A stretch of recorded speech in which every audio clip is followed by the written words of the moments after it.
In this video, I'm going to show you where to find the default Wi-Fi name and password for your Cisco router. Most routers have a sticker on the bottom or side that displays the default Wi-Fi network name and password. This sticker contains important details about your router. This label shows the default Wi-Fi name, typically called SSID. You can find the password or key either next to it or underneath it. This is the default Wi-Fi password that comes pre-configured. If a network name is visible and does not require a password, it indicates that the network is not secure. To enhance your security by changing these credentials, take a look at my other video. You can find the link to the video in the description below.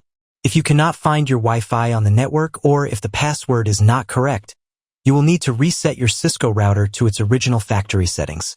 You can find the instructions for this in a separate video that is linked in the description below. If you found this video helpful, kindly give it a thumbs up and share your thoughts in the comments.